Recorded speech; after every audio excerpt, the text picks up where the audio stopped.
Hello, hello, everybody. Thank you for showing up to this call, this recording, this training.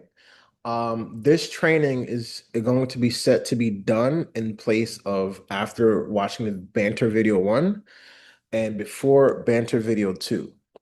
Because banter video one is about mindset of like how to go out, what to do, and things like that. And this video is going to help permeate or like put in a permanent place of this mindset of being the cool guy, being the host, the mirror walk, as it's called, and being in a good vibe, having a good vibe for the night.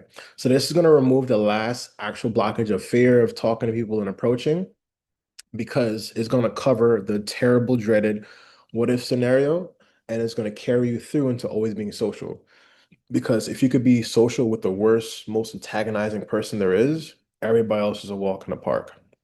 And the scariest thing for men to face in today's world is the wall, AKF, AKA RBF, also known as resting bitch face.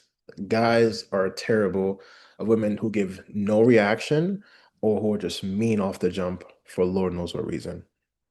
So that's what we call the wall.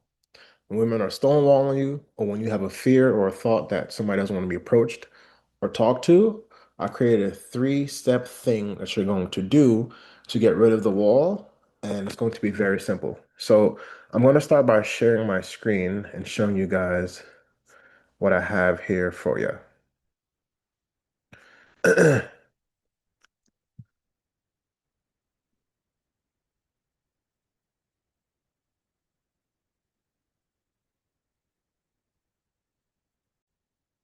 All right, cool. So this is going to be about I don't know, 12-minute training. And by the end of this video, you're going to understand exactly why people have a wall, when you have a wall, and how to get over it, and how to start bantering like it's normal and natural all over again. So stick to the very end.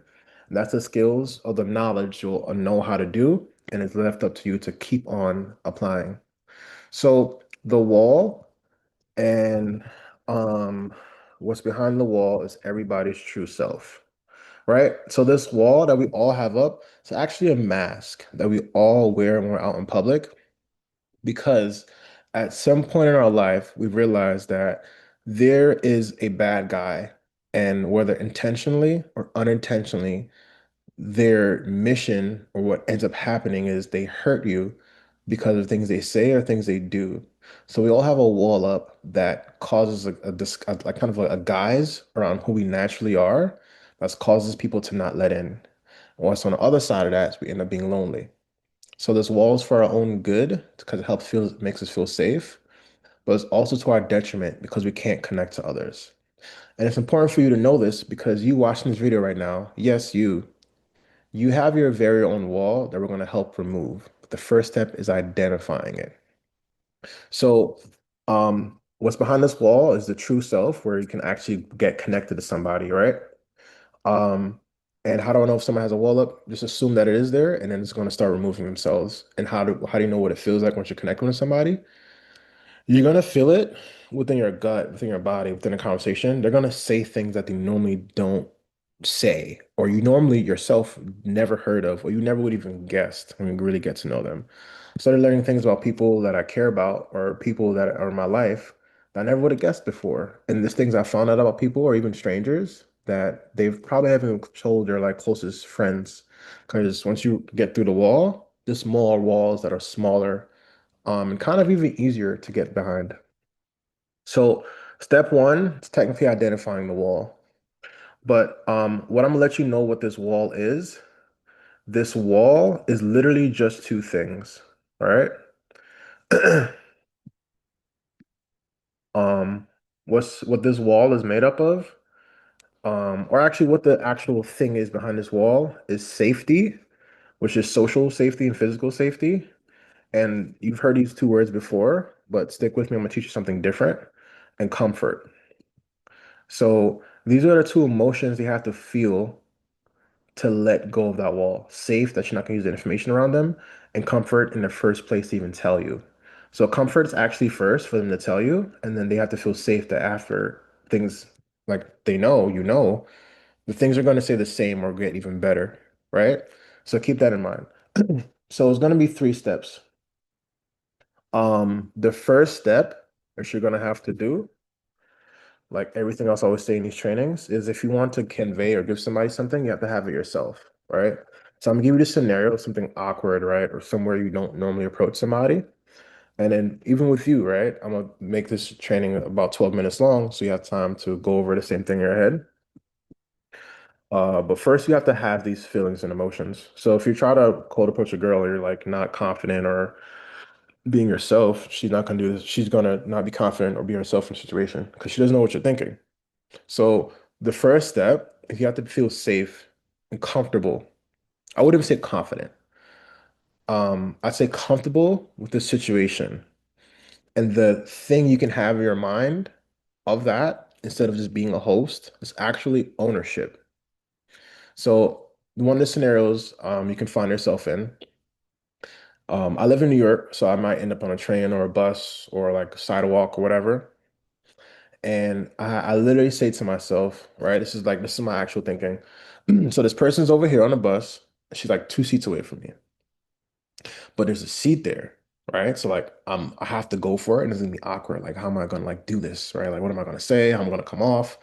I'm like, well, for me to do this, I have to fully commit to it. So I'm gonna have to feel safe and comfortable now with doing it, then go to this unsafe, uncomfortable environment, then get safe and comfortable again. So the idea is ownership. I literally say to myself, huh, this is my bus. And if anybody wants to get off this bus, they have to look at me first for confirmation. And I'm like almost playful and boasting about it. Like, so it's like nothing could go wrong because I'm in control.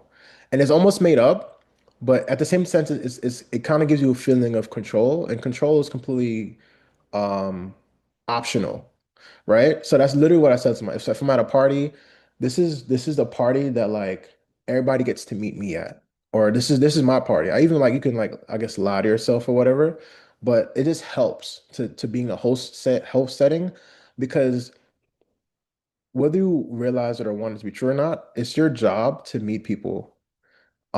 So make it easier for them, right? Or if you see somebody that you're interested in, like go ahead and do something. So the first step, if you're not really there, already there, is safety and comfort. You have to feel safe and comfortable in the environment. If she rejects you, can you handle it? Are you going to say something that's get you rejected? Or are you going to be cool and calm and just get to know her first? Or are you just going to go for the number and then, yeah, I want something? Comfortable. Are you comfortable with talking to strangers on the bus? Are you comfortable with holding the tension? If you're not, it's another video, it's another session. But that's like a little shortcut I use. I literally say, all right, this is my train, and I'm going to talk to them because it's going to be fun and they're going to enjoy what I'm about to do. Um, yeah, you have to just do it until you're like convinced of it. But that's the first thing. You have to be safe. You have to feel safe in yourself. You have to be comfortable. Because when she talks to you, these are the things that are like running in her background or her mind to see if she should drop her, if to see if it's even worth it for her to drop her wall. And if you realize there's certain scenarios or places you go, like events where women were all together, or like they were introduced to you by a friend or a social circle meetup, guess why those situations are easy? Because she's already feeling safe because there's other women there, or she feels comfortable not because of you, because there's other women there. So she feels comfortable with them, but not yet you. But there's things that are can happen for you that makes that stage. So once you, the reason why I'm staying on this part and belaboring the point is because I want you to realize anytime there's a wall up, it's because this is not there. All you have to do to get rid of this wall is step two. After you feel safe and comfortable, we're going to go to step two. What's step two? You guys hear me say this a lot. It's very simple. It's just a call out. But how you do the call out is uh you're going to have a conversation around um the topic or the situation, and you're going to project, disassociate, and comment on the behavior. Right? Project, this, uh, associate, and comment or compliment on the behavior. So you guys got to know why this is important. It's because three things. One, it shows that you're the leader in the conversation, which you should always be getting used to being the leader. Two, it helps you not run out of things to say. And three is gonna disarm her alarm of you actually flirting with her and give you the permission you need to talk to her. Because you guys don't realize it, but it's kind of weird. You kind of have to like you can't ask permission. Hey, can I talk to you? You kind of have to get it or elicit the permission. And you do that by checking off the comfort and safety boxes for both you and for her. So, this is the role play, right? So I'm sitting next to a girl. I'm sitting 2 seats away from the girl on the train, on the bus. She's sitting over there. She's even on the phone or something. And I lean over and I say the only opener I could think of, split second. Hey, I wanted to say something. It looked like you have really good energy. I saw you on the phone. I figured I'd just like tell you that. She's like, oh, okay. Yeah. Um, Also, I want to ask you a question. Uh, I know we're on a bus and everything. But I was just thinking about this the other day, and it was like I was wondering, like, if I get your opinion on this. I wonder if you could help me, or I was wanting to know what like other people think. Like, I don't know how it is for you, but for me, like growing up, like people used to actually talk on the subway or on the train, and it wasn't weird. It wasn't this thing where like we just like had our phones to get like to ourselves. I'm not describing her. I'm just saying like it's in general, like people feel like, everybody's bad. And I kind of get that because like I realize like there's a lot of dickheads, there's a lot of like bad, terrible people in the world. But like after meeting so much people, I realized like some people are actually nice. They like smile, they like look at you, they give you good eye contact. And there's a lot of like good people in the world, and I feel like we got to find a way for us to like stick together. Like, you know what I'm saying? And if she's gonna be like, yeah, she's gonna completely forget about whatever the fuck she was saying. She's everything that she had before, she's gonna completely forget about it. And then after that, she's gonna comment, she's gonna say blah blah blah blah, speak about that organically for a moment. Like no tricks, no nothing fancy. The wall is gonna start to disalarm, and then you're gonna say, yeah, because there's people that like you can learn, right? Like you can actually see like red alarms. Then you're gonna start describing like the opposite stuff. Like you can actually see when you talk to somebody, like they're shaking, or like you could tell they have no like bad intent. And women have women's intuition, so you'd be able to know if I'm a good guy or not. Like I have nothing to hide. And she's like, yeah, okay, cool, cool, da da. And you talk about that for a little bit. Now we can start getting to the actual initiative. Because a lot of times you guys go out there and you're just talking and I don't know what I'm doing and blah blah blah. Things happen. An initiative to always should be to get to know you or to push it forward and flirt with you. It's always only those two, to be honest. Like if you're in a relationship, get to know the person. If you're single and you like her, get to know her and flirt with her. The only two initiatives. If I ever ask you and you say one of those two, great job. But so now you like get to know her and like yeah, like I'm so happy we agree on that. That's crazy because like like you probably thought I was like somebody crazy and like I'm actually a real cool guy. Um, and she's like, yeah, so I'm happy to answer that. Actually, I got another thing to say to you. And I'll just keep tagging on this whole entire like this is my personality. Like I just like fun and stuff like that. To have fun and kick shit. But I'd be like, actually, I have another thing I want to say to you. And I'll keep going to that for like four more times. And she's like, oh, what? I'm like, I didn't want to, I didn't really say something to you because you have good energy. Like everybody got good energy. Want to say have a good day. You're actually pretty attractive, and I didn't know what to say to you at first. And something's very interesting about you that like I wanted to figure out. And then she has a boyfriend. I use my anti-boyfriend line. She doesn't have a boyfriend. Um, I'll just be talking to her. And if she's gonna say something and then that shows like a little bit of interest, I can go heavy flirty, or I can just do like a little bit of light stuff. But this video is just about disarming the wall. And I was asking you before to pause the video on or to like take time to yourself to think about, you can use this in any situation. I purposely try to pick the worst case scenario of where somebody's wall will be up to like get rid of it. And that's how you indirectly call it out. And this works damn near every percent of the time. As long as they can hear you, and as long as you're safe, you feel safe and comfortable, and you project, disassociate, and comment on the behavior. So let me break this part down before I end the video and leave you off with a really good tip for everybody that stayed to the end. Project. You're not projecting on her. You're projecting in general of how things tend to be and how you're used to things being. Because how you're used to actually is a better life to live than what people are used to. So you're projecting the scenario of what you're used to, what actually is good reality. And you're just associating, you're saying like, I don't know why people are like that. I don't know why they're like that. That's kind of crazy that people would do that. And then you can associate yourself with how you are, how you're learning to be. And then you just comment on the behavior and then say, hey, like people, they look you in the eye, they have good body language, they smile, they wave, or you can tell, right? And you're complimenting her on those things. Um, After that, um, I would say the last step is this right here where you're like rewarding and then you're saying something that's actually real and say, uh, I guess you do this before or after flirting, whatever. You should do this in general if you want to like practice your social skills. Say, you know what? I'm happy I spoke up to you today.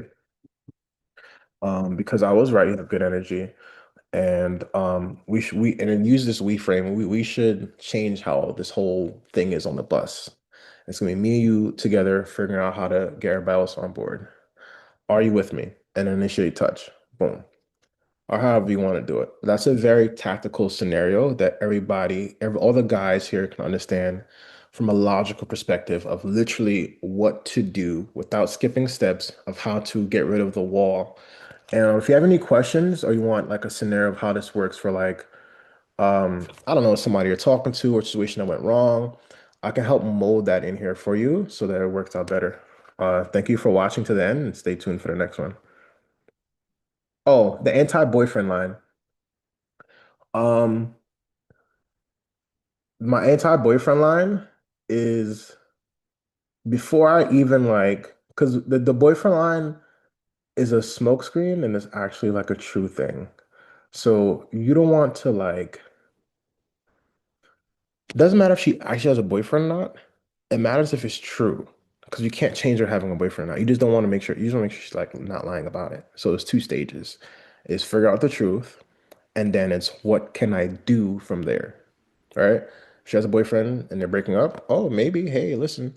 Or she has a boyfriend and they're solid, stay away, right? But you want the clarity. What you want as a man is clarity on this information so you know what to do next. So the anti-boyfriend line is before you flirt or before you send or say anything of interest, you have to say something of the lines of if is there anybody here, say here, is there anybody here right now that would be upset if I gave you a compliment or it would be upset they saw me talking to you? It prepares her for the compliment. It slows down her wall because you're being conscientious and you're still pushing forward. That's what I would say to figure that line out in that kind of setting. So go ahead and apply everything I told you in this video, guys. Make some comments below and then tell me what were your main takeaways. And thank you for watching to the end. You're a true legend. Peace. See you on the next one.